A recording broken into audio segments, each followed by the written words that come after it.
Well, thanks to Champs for having us. We really appreciate the opportunity to be here. My name is April Kroll. I'm the Community Outreach Nurse Manager for Colorado Coalition for the Homeless. And I'll let Sarah introduce herself as well. My name is Sarah Axelroth. I'm a primary care and addiction medicine doctor at Colorado Coalition for the Homeless.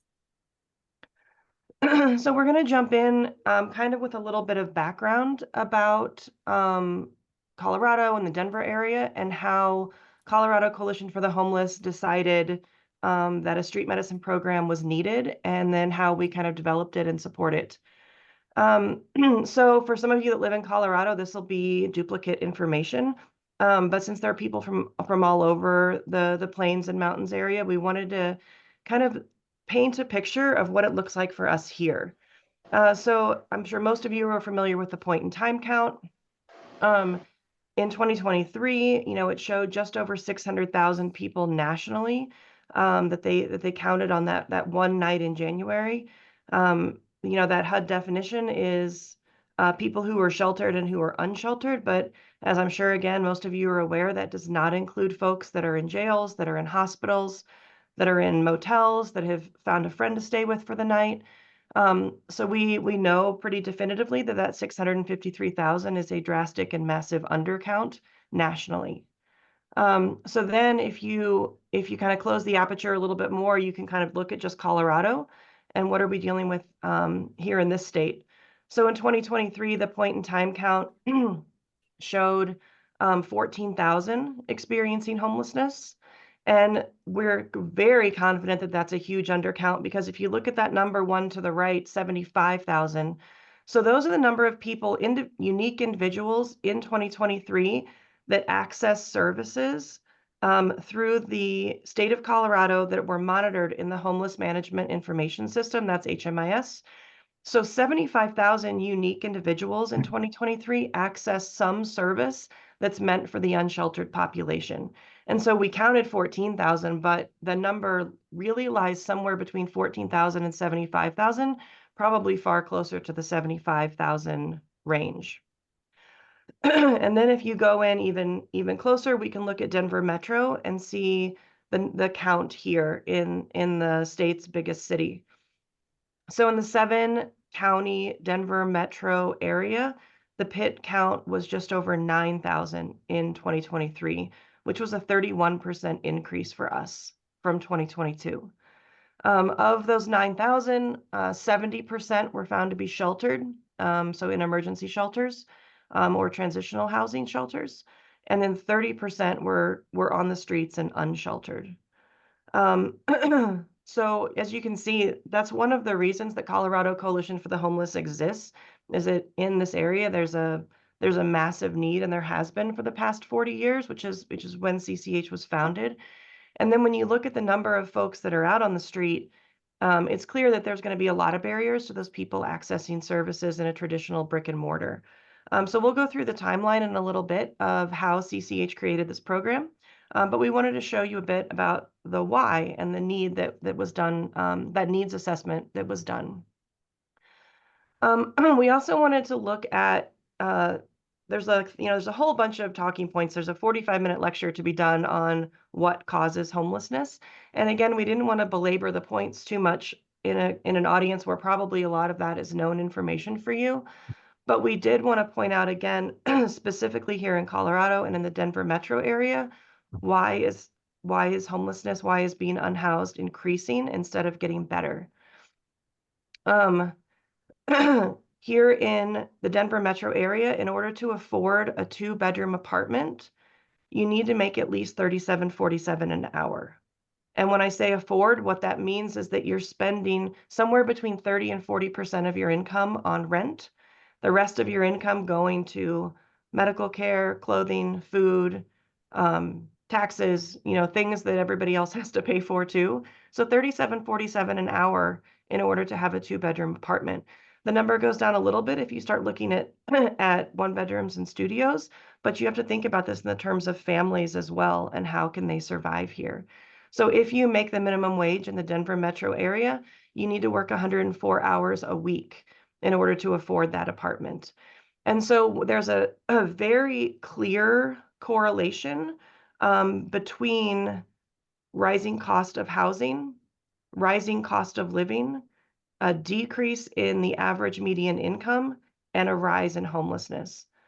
So there's, of course, there are a lot of comorbidities that our patients face that happen as a result of becoming homeless, but the actual data shows us that it is cost of living and a lowering of income that actually drives that homelessness rate up, which is why we're seeing such a dramatic increase here in Colorado.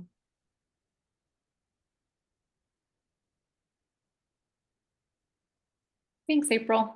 So we're going to talk a little bit now about what we do at Colorado Coalition for the Homeless. We were founded, as April mentioned, 40 years ago. We have 4 sort of general pillars of the services that we provide, being housing, healthcare, supportive services, and legislative advocacy. So we're mostly going to focus on healthcare today, although I want to mention that Colorado Coalition for the Homeless actually started as a housing agency. So we provide permanent supportive housing to thousands of people and families in Denver.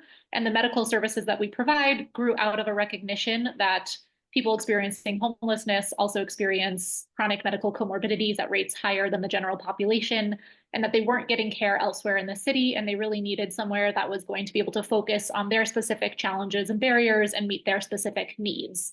So I just wanted to plug that we also do a lot of housing, but we will mostly focus on medical care and healthcare portion during this talk. So we are a fairly big operation and getting bigger every day. We served 17,000 patients last year, 98% of whom are low income, the vast majority of whom qualify for Medicaid, and 61% identified as an ethnic or racial minority. We provide in our health center a whole range of services. We really are an integrated care model, and we have really taken that to heart. So that means that we try to be as much of a one-stop shop for our patients as possible. We provide primary care, psychiatry, nursing visits, including wound care and foot care. We have a dental clinic and an eye clinic, which is really, really crucial for our population. As I'm sure that many of you working in health centers know, somewhere along the way, teeth and eyes got excluded from what we consider general necessary healthcare. And so people who are experiencing homelessness have even less access to those types of services than the general population. So it is really important for us to have an eye clinic and a dental clinic, and those are some of our busiest services that folks access. We are also incredibly lucky to have an internal pharmacy run by a great pharmacy staff of clinical pharmacists and pharmacy techs. We have a low barrier medication for addiction treatment walk-in clinic where we provide treatment, mostly buprenorphine-based treatment for opioid use disorder, as well as treatment for stimulant use disorder and alcohol use disorder. We are not a opioid treatment program, so unfortunately we cannot provide methadone. But then also integrated into all of our healthcare services are things that people need, the ancillary services that people need in order to make use of healthcare and to thrive in our community. So we have case managers who are integrated into our healthcare clinic, behavioral health, both in therapy, one-on-one therapy and groups. And then we have support staff who can help people to enroll in Medicaid and access other basic services that they need. So we are really doing a lot. We are trying to really staff all of these services so that essentially no matter what somebody needs, the first right step for them can always be just walking in the door of CCH, and we can take it from there. Starting, I believe, 2 years ago, we also developed our own respite program. So we opened our own medical respite program. This is a 70-bed sort of medical step-down unit located just across the alley from our outpatient healthcare clinic. And the Stout Street Recuperative Care Center is a place where people experiencing homelessness can come after release from the hospital or release from surgery, when they may need a little bit of additional care, such as IV antibiotics or physical therapy or occupational therapy or wound care, in order to sort of return to their prior level of functioning. So we have 75 medical respite beds, and located just on top of those 2 floors of our medical respite facility is, again, more permanent supportive housing, where we can see our patients thrive and transition to more stable living.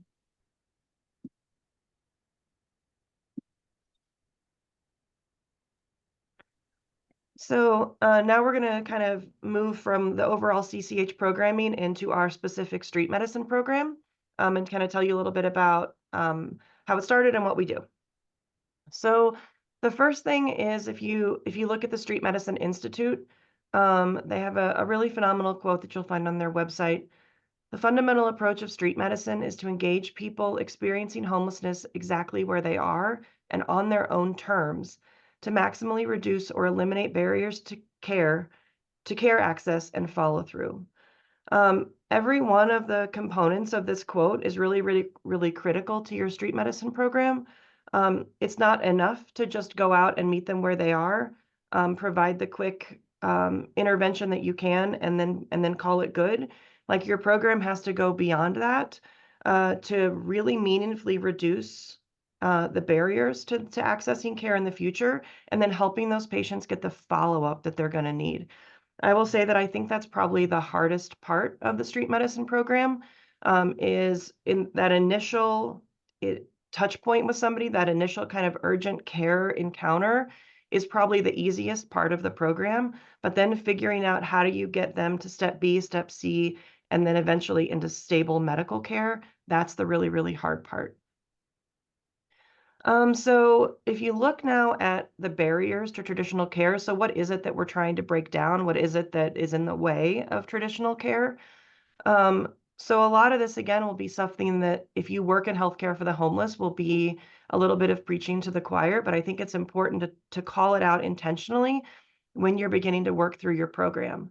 So the first, obviously, is that your patients are in survival mode 24 hours a day, 7 days a week. They are constantly looking for food, water, shelter, safety, somewhere to go to the bathroom.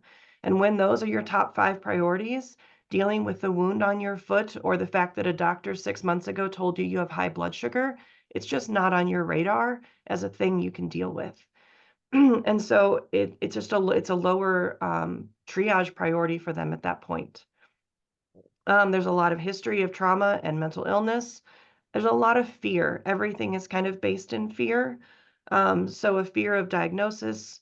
You know, if you go to a hospital because your stomach hurts and they tell you that you have stomach cancer and you're living on the street, the idea that you could actually treat that feels almost impossible, right? So why do I want that diagnosis? I'm not going to go to Cancer Center or the Rockies. I can't afford that. So like, why do I even want to know if I can't do something about it? The fear of jail, that their name's going to get run and a warrant's going to be found while they're in the ER. A fear of withdrawal. I think this is one that I think Sarah would speak to really, really passionately, that when our patients go into a hospital setting and they have a substance use disorder, that fear of withdrawal is very, very real, and they're chronically undertreated. And so they avoid that hospital stay. And then when you look at system barriers, you know, we know that couples can't access shelter services together, typically opposite gender couples. People with pets can't go into a hospital and take them with them, and there's no one to watch them, so they'll avoid that traditional care. Um, sorry for my sore throat. I'm battling a little bit of a illness right now. And then when you look at traditional care, you know, here in the Denver metro area, there's very aggressive enforcement of camps getting swept, of camps being disbanded and all of their things being thrown out. So we know that all these things get in the way of somebody accessing care the same way that you or I would. And so our solution to that is to take the clinic to the street. This is part of our team celebrating CCH's 40th anniversary earlier this year. Our team currently is made up of 3 medical providers, 2 psychiatrists, 5 registered nurses, 2 medical assistants, and 3 MAT peers. With that team, we've figured out a way to have coverage on the streets 5 days a week. And a team can be made up of a lot of combinations of us. So a team can be a provider, like our biggest teams are a provider, a nurse, a medical assistant, and a peer that all go out together. We also have days where a nurse and a peer go together. And then we have days where we have 2 nurses out. It's just kind of a matter of staffing. And the idea is that we're a small enough team that when we go out, the patients that we encounter have probably met at least one of us before. So we mix up a little bit who's out on which team at any given day. But the idea is that when we go into a camp, we're probably not strangers to the people who are there.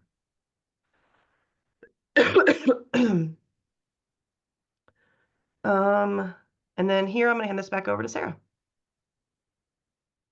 Yeah, so as with anything, part of developing a successful street medicine program has to be data collection and evaluation. So April talked about sort of who our team is, and we are now able to provide a little bit of data about what our team does. So the team that April mentioned, in 2023, we were able to learn through pulling data through our EHR that team in total served 784 unique individuals on the street through street medicine encounters in 2023. And about 75%, 76% of those encounters involved one of the 3 part-time street medicine physicians on the street, usually in conjunction with a nurse. And then about a quarter of those visits were nurse-only visits, usually for medication management, wound care, nursing case management, sort of triage and assessment. So between the different providers on the street, we're able to provide very good coverage, sort of full coverage on the streets of Denver 5 days a week. And we utilize a diverse team of people to do that. And then among those 784 people served, we had 1,356 encounters. So that means that each of those people had on average close to 2 encounters with the street medicine team over the course of the year. Of course, some people had 16 encounters and some people had 1. But it does mean that we are actually getting okay continuity of care with our patients. It's rare for us to see one person only one time in the course of a year. We are usually running into the same people multiple times throughout the year. And then the bar graph on the right is how many people who we contacted on street medicine were able to follow up at our clinic, because there are different models and ideologies of street medicine, but our ideology of street medicine is not necessarily that we are trying to bring every single service to the streets. Like, I'm not going to bring an EKG machine to the streets. We don't expect to be able to provide the gold standard of care on the streets. I'm probably not going to be able to effectively titrate someone's heart failure medications on the streets. Our goal is not necessarily to provide every single piece of care that we would provide in the clinic. It's really to build relationships with people so that we can help them access care at our brick and mortar health center, where we have all of those services that I listed off earlier, because we really believe that's where people are going to get the best care. And we really believe that our street-based patients deserve the best care. And so in order to provide that, we really want to build that relationship and that bridge and help them access care at the health center when they feel comfortable and able doing so. So you can see here that within the year of 2023, about 50% of people who we contacted on the streets later subsequently had a medical appointment at our clinic, and those numbers are lower for psychiatry care and behavioral health. So this is sort of part of our early data evaluation. Of course, we wish some of those numbers were higher, and we've got some strategies to try to address those. We are actually bringing, as April mentioned in the chat, we have now 2 part-time psychiatrists who come out with us on the streets and are able to sort of self-refer back to themselves at the clinic for follow-up. So we hope that that will help to improve our psychiatry and our behavioral health follow-up numbers.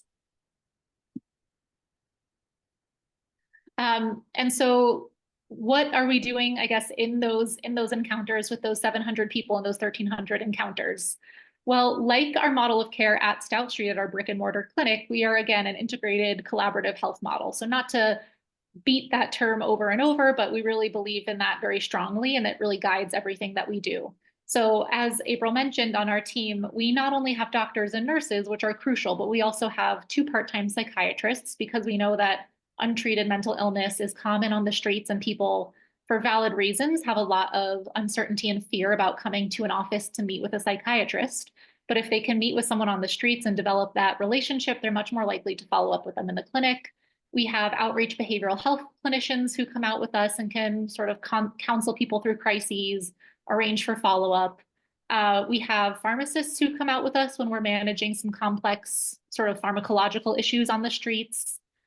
We have social outreach workers who can help people get IDs, food stamps, vital documents, get on housing lists, get transportation access, all of those things that make accessing medical care actually logistically possible. Case managers, similar. And then we have some dental hygienists who, when needed, can come out with us on the streets. So not all of these people are permanent members of the street medicine team, but we are very lucky that we can draw from our multidisciplinary staff at the brick and mortar clinic to bring people out as needed based on what's needed on the streets at any given time and their skill set. So where do we go on street medicine? We have gone everywhere, truly, truly everywhere. We are a very nimble team, so we don't actually have like a street medicine van or a bus. Stout Street Health Center actually does have a mobile clinic on wheels, which is really like 2 full exam rooms, a lab, a pharmacy, everything you would need. And they go to day shelters and they can park and they can see a line of people all at once. But our street medicine team is a little bit different. We're usually just in personal vehicles. That leaves us very nimble so that we can really go anywhere. We can drive into parks, we can drive under train tracks, we can drive under highway overpasses, and we have done all of those things.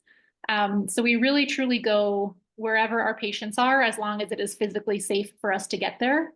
In addition to seeing people on the streets, Denver has undergone a little bit of a transition in the last year in which a lot of street-based people experiencing homelessness have been transitioned into like tiny home communities and non-congregate shelters established in some city-owned motels and safe outdoor camping spaces, all of these different sort of hybrid transitional housing models. And so we have taken it upon ourselves as a street medicine team to also follow our patients into those programs because we realized that they are the same people, they're the same patients, and we want to have that continuity. And what we don't want is for people to think that their healthcare team, who they have come to trust and get to know on the streets, is going to abandon them as soon as they become housed.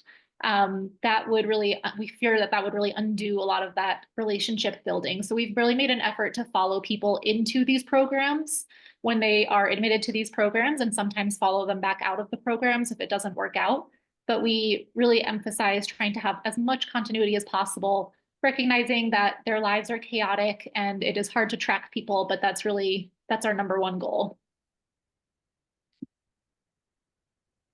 And then the services that we provide on the street are numerous. We do a lot of wound care, basic wound care, some sharp debridement, all sorts of things. We treat a lot of cellulitis. We have a medication box. We have actually a medication box for a provider and a medication box for a nurse. So we're able to dispense medications directly on the street. So that's a lot of what we do is actually bridge the gap between people who need medications and where they're going to get those medications.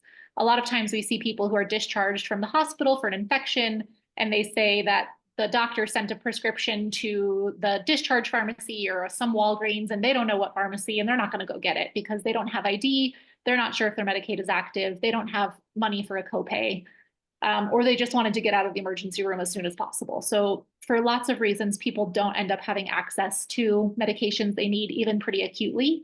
And so working with our pharmacy, we were able to put together sort of a street medicine formulary, which is prescription medications that can be dispensed by a provider and over-the-counter medications that can be dispensed by nursing with some standardized medication orders. And so that's a lot of what we do. We also do a lot of care coordination with people's case managers and their outreach workers and their housing teams. We do a lot of harm reduction, handing out naloxone. We do a lot of triage when people will come up to us and say, hey, my buddy down the way looks really rough. Can you come and see him and see what needs to happen? And we can sort of be that bridge between somebody who's really sick and somebody and needs to go to the emergency room if they don't feel comfortable doing that on their own.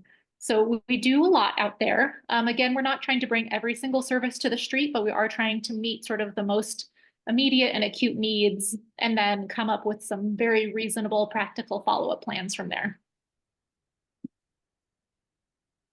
One thing we're very excited about is that as of about 3 weeks ago, we are finally able to actually dispense buprenorphine on the streets, which is really exciting to us. This was a heavy lift between our street medicine team and our pharmacy. Our director of pharmacy has been really flexible and creative in helping us to figure out some of the regulatory barriers and medication safety and storage issues that came up to allow us to have a lockbox of Suboxone or buprenorphine that we can take with us in order to treat acute opioid withdrawal in the streets, get people's withdrawal stabilized, get them started on medication for opioid use disorder, and then arrange for follow-up in one of our multiple low barrier substance use disorder treatment settings. So as far as we know, we are one of the only programs in the country doing this in this way. Lots of programs will prescribe buprenorphine to a local pharmacy and have someone pick it up there, or might dispense it from like a sort of a DEA outfitted secure vehicle, like a mobile methadone program or something like that. But we think our program is pretty unique in that we're able to actually just hand it to the patient in that moment, watch them take it, watch them feel better, and then arrange for follow-up sort of self-referral back to one of our many different treatment settings. So that's new and we're very excited about it. We'd love to take questions about that if you guys have some questions at the end.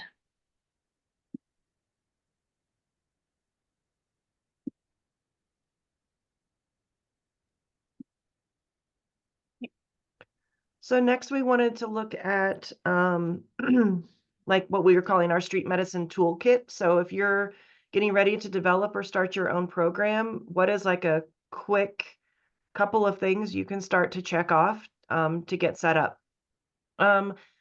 So the first three are kind of overarching approaches that are really, really fundamental to the way that CCH operates.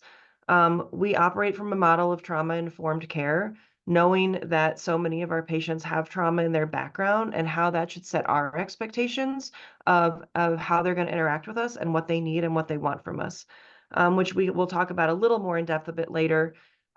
We do a ton of motivational interviewing. This is critical with this population. And then we come from a place of a harm reduction approach, which is we have seen, save countless lives out there.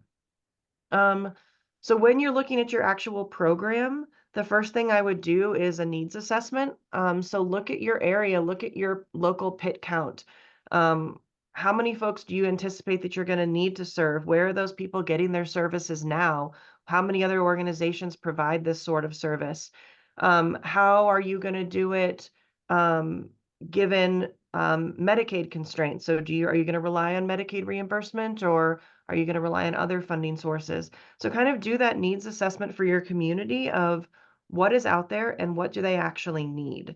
Do you need a MAP program, or is opioid use in your area not the problem? The problem in your area is way more heavily methamphetamine use, and so you need to tailor it to that. Or do you have all of the, look at your area and figure out what is it exactly that you're going to try to treat. And then when you go to logistics, it's really great if you have a clinic that you can base your services out of. And so what I mean by that is that our street medicine program relies on all the same standing orders, all the same policies and procedures, all the same protocols that exist in our brick and mortar. They cover us out on street medicine. And so, speaking as a nurse who goes out sometimes without a provider, that's really, really critical, because I'm allowed to and encouraged to do the same interventions that the nurses in the clinic do. That covers us for wound care. It covers us for OTC med distribution.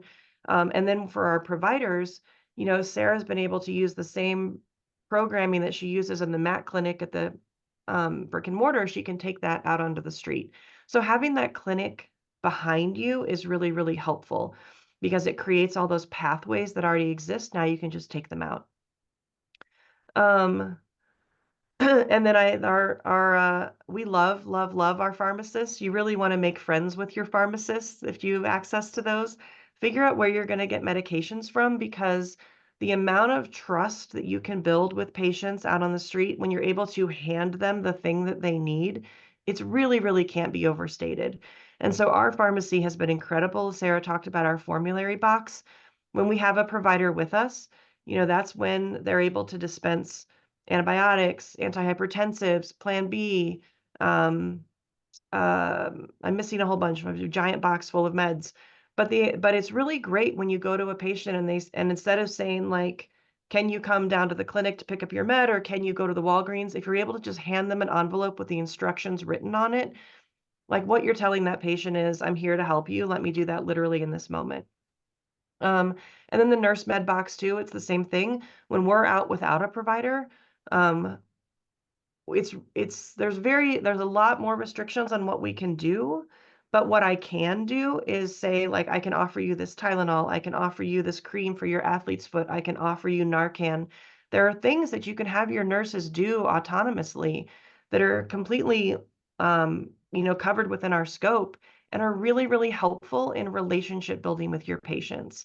So I would really encourage you to love on your local pharmacist. And then I would say staffing really needs to be consistent. This is a tough one.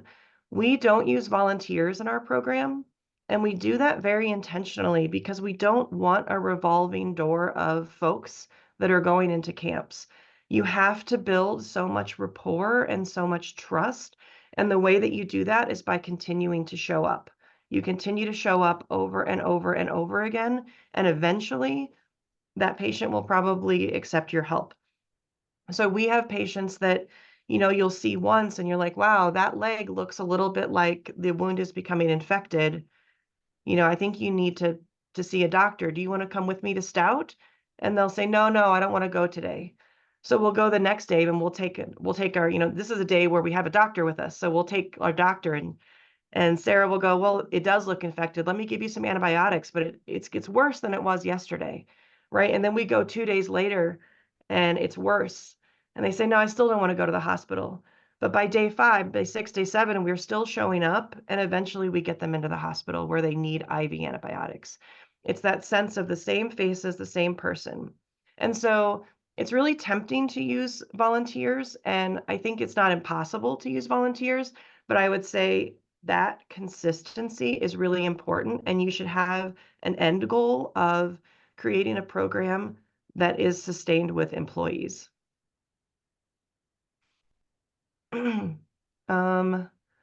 And then we wanted to show you a little bit about kind of the timeline of our program and how long it's taken us to get where we are. CCH has had some version of a street medicine program on and off for a lot of years, but the program that we're in now really started in earnest about 4 years ago. Sorry. So we started in 2020 with just one nurse. And the way that it went, I'm not exaggerating, is her manager at the time gave her a backpack and was like, go figure out how to do this. And so she would set up a table at one of our shelters with a sign that just said like CCH Medical, and people would come and she would talk to them. And that was how we started. It was very thrown together, and it was during COVID. So it was far more loosey-goosey, far more cowboy medicine than what we're doing now. You move into 2021, we added Sarah 1 day a week. We added a second part-time nurse. We added our second and our third medical doctors. And so we've been building the team over time. And just recently, like in the last year, that's when we've become big enough that now we get our MAT peers 3 times a week that come out with us. We have a partnership that Sarah's been really critical integrating Denver Health, which is our local safety net public hospital. We get their emergency medicine residents. They come out with us at least 1 day in their clinical rotation as part of their residency. And that's been really amazing because then when our patients present to Denver Health, which is where they usually present to, there's somebody in the room, hopefully, that has some empathy for where they're coming from. And so you kind of see, like, we didn't stand this up overnight. It's taken a long time. And as of September, so as of this month, we're up to like a 0.7 FTE of medical. So that's 3 doctors 1 day a week. We've got 3.25 of RN. Our psychiatrists are 0.35, peers are 0.7, and an MA is a 0.7. And so we're really, really proud of those numbers, and we're going to continue to grow that. Like Sarah said, we're trying to follow our patients into these facilities. And so the more you take your street team off the street, now you need more street team in order to continue meeting the needs of the patients that are still out there. Excuse me. I am going to blow through these next couple slides pretty quickly because we want to make sure we have time for questions. We wanted to just touch on trauma-informed care, assuming that probably everybody on this call is at least familiar with the term. But I would say if this isn't something that your facility stresses, it would be really, really valuable to look at some of the educational opportunities that are out there around trauma-informed care, because it is completely on its head opposite of the way that normal, and when I say normal, that was the wrong word. I come from a hospital background. It is completely on its head from the way that hospital work is, which is not trauma-informed, and it is the clinician's timeline, it is our timeline. Whereas what we do on street medicine is very much on our patient's timeline and based on their goals and their needs. It's very, very different than what the traditional medicine pathway is. So like I said, I won't belabor that too much, but it's an incredible topic that we could spend like probably an entire 16-hour session on. And then harm reduction, two things that we want to point out about harm reduction. The first is that it acknowledges that we live in an imperfect world with imperfect choices. So, in a perfect world, would we have any of these substance use disorders? No. But we do live in this world, and so how do we make it better for the folks that are struggling with that? And what I would say is two of the things that we do very actively, we are not a needle exchange program, but what we do a lot of is distribute a ton of Narcan and a ton of condoms. If they're the kind of overarching principle in my mind about harm reduction is to see the humanity in all people. So when this human who is in front of me gets past the hardest period of their life, I would really like it to be without a history of overdose, without a bloodborne illness, and without the loss of a limb. Like if we can do those things, we have reduced the harm in those really, really incredibly difficult period in their life. And then I would also point out that harm reduction is not always related to drug and alcohol use. When we talk about harm reduction, you can also talk about like giving out socks, reducing the chance of frostbite, reducing the chance of heat stroke with water and Gatorade, having resources available of knowing where is the clothing bank, where is the food bank, because what you're trying to do is reduce any harm that person can come to in their life, and how do you make like even a moment better? And then Sarah, were you going to do this part? Or was I? You probably know more about the payment than I do. I try to actively learn about as little about that as possible. All right. So then the next question that invariably will come up when you go to your leadership at your facility and say, we want to do street medicine, they're going to say, okay, how are you going to pay for it? Right? That's always the question, and it should be the question because you have to make your program self-sustaining. So the answer is, it's actually the same as your clinic. You can do Medicaid reimbursement. There are grants through HRSA. There's grants through SAMHSA. Rely on philanthropy. Find out who in your area is willing to donate to these kinds of causes. And then utilize in-kind donations as much as possible. So we currently don't have a budget for a lot of the in-kind stuff that we use. Socks, Narcan, water, Gatorade, all of that, like feminine hygiene products. I get all of that donated through people in the community. The feminine hygiene products is my favorite little side story. I posted this on Volunteer Match that I wanted these products donated to us. And I now have this like literal sewing circle of women that once a month, instead of sewing, they put together feminine hygiene kits. And then this little woman comes to our lobby and she delivers them to me in trash bags and gives me a hug. And like, that's like the best moment of my month. So that's like a very free resource that people are excited to donate. So use that stuff. There's no reason not to. And then as of October 2023, CMS added a place of service, which includes the street. Street medicine is in fact reimbursable as a place of service. There's a little bit of finagling of how you do this with your organization and how they have set up their funding through, like if they use HRSA grants. There's a little bit of fussiness about how you identify what your facility's permanent locations are, but the street is now an option where it wasn't before 2023. This is a really, really big deal for reimbursing street medicine programs. So we wanted to make sure to point it out. And then our last slide, I think the best part about street medicine is all of the street pets. You will come across cats and dogs and ducks and bearded lizards out there, and they're like the best part of our day. So we want to just include a couple of photos there for you. Awesome. Well, thank you so much, Sarah and April. Or did you have anything to add you want? Nope, just gonna say that's the end, and we're happy to take questions. Okay, awesome. Yeah, I wanted to quick point out some questions that we got in the chat while you guys were presenting, just in case no one saw. But Kyle asked, my provider is new and inexperienced with the MAP program. Do you know of any good resources they can access to support their development? Looks like Jen put a few resources in the chat, and then wanted to open up to Sarah and April as well if you guys have any other additional resources you wanted to share.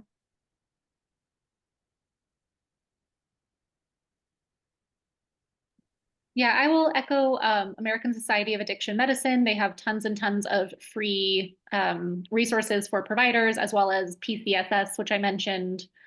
ASAM has a conference every year, which usually has sort of like opioid use disorder or buprenorphine 101 boot camp. So there's lots and lots of resources, and I really encourage any prescriber to get very, very comfortable prescribing buprenorphine. It is one of the easiest and most life-saving things we do. So that is my plug for buprenorphine.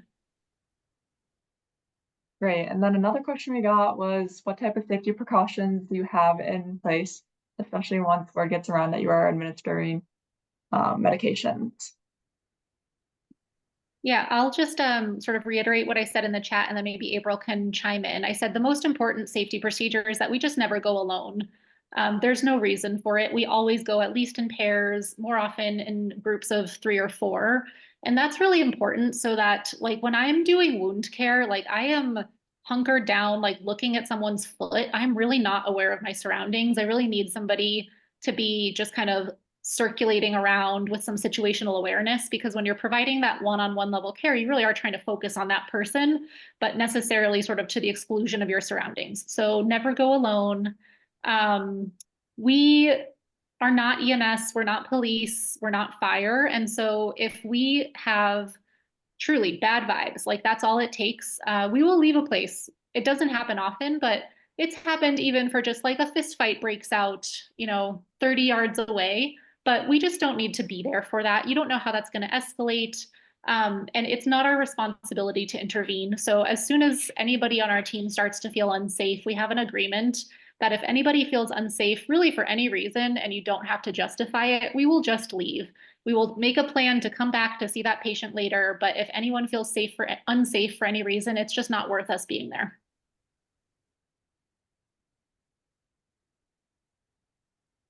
Yeah, I don't know that I would add too much to that. I think that really does encapsulate it. And I would say too that safety was probably the first question I had when I joined the team of like, how do we handle this? And now that it's been a few years in, I have honestly felt safer on the street than I ever did in the ER. And that's because I have control of my environment way more than I do inside of an emergency department. Like Sarah said, we can leave. We can leave whenever we need to. It's a wide open space. And I am not mandated to stay and take, if there's, something happening, if there's abuse like if someone is being verbally abusive to us, we absolutely will leave. And that's not true in a hospital setting. So I actually have found street medicine to be, to feel way safer than I ever expected it to. Yeah, you would be shocked by how infrequently serious safety issues have come up for us on the streets, which is never to say that they couldn't. And in fact, they will. And it's almost guaranteed because at some point something will happen. But 99% of our interactions are just lovely with our patients on the street. And we have had probably fewer serious street safety incidents than, as April said, like in my hospital career, even at our brick and mortar site, because I actually think that when you're seeing people on their own turf, they actually feel a lot less defensive and they're a lot less escalated. So it's always important to think about and talk about. And also, thankfully, it just doesn't come up that much. Great, well, thank you for that information. I wanted to open up any audience if they wanted to ask some questions to our speakers. Feel free to just come off of mute, or you can also drop them in the chat.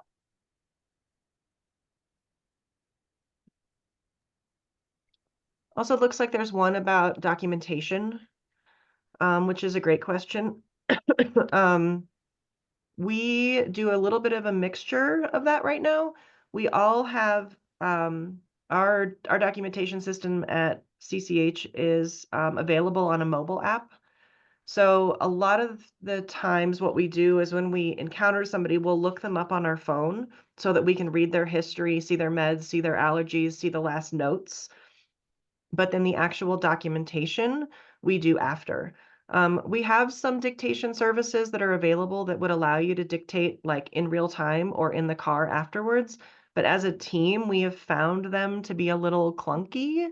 And so it's one of the things that is a little bit of a struggle for the team as a whole, that we'd work our full shift and then afterwards we need to chart. But our charting requirements are identical to those of the clinic. So we don't take any real shortcuts there.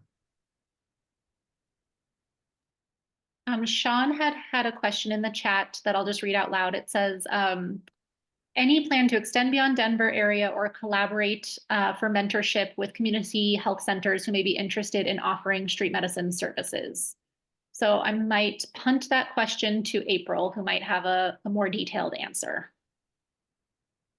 I mean, I have no plans for that, but man, it's a cool idea. Yeah, email me. Let's talk about that. That sounds really cool. Yeah, I think we are always happy to talk to programs who are interested in developing street medicine programs. Not that we are any type of like experts by any means, but we have certainly fought our way through a number of challenges and obstacles to get where we are here. So we are happy to sort of teach by example.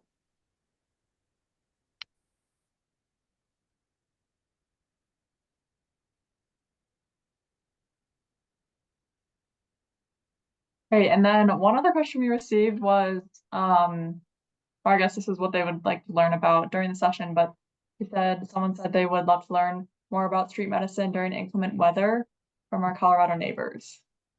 So if you have any response to that. Yes. We have an entire outreach department at CCH that does like outreach case management. And like Sarah said before, they kind of do vital docs and housing support. We partner really, really closely with them on the really cold days, and we do cold weather outreach. So on cold weather outreach days, so those are days where the city has opened up emergency shelters. We a little bit kind of suspend medical outreach on those days, and instead we shift to transportation. So we'll partner with outreach and we'll help them, and we'll drive around, pick people up and drive them to shelter to get them in order to avoid like the imminent frostbite that's about to happen. We certainly will provide medical care while we're out there if we feel like we have to, but the focus of those days is about transporting people to warm weather or to cold weather shelters. But on the days that aren't activated as emergencies, which is like most of 4 months here, we just tromp around in the snow a lot. So in May, man, is street medicine nice. In February, you got to really want to do it.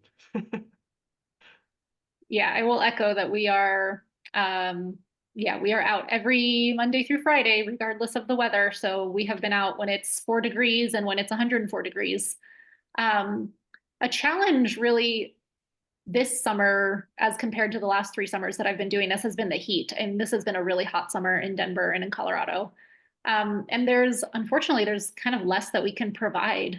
We can take people to cooling centers, although there doesn't seem to be a huge appetite for that among our patient population. And we can give out water and we can encourage people to stay in the shade and we can assess for signs of heat-related illness. But the summer is as tough as the winter. But as April mentioned, spring and fall are nice.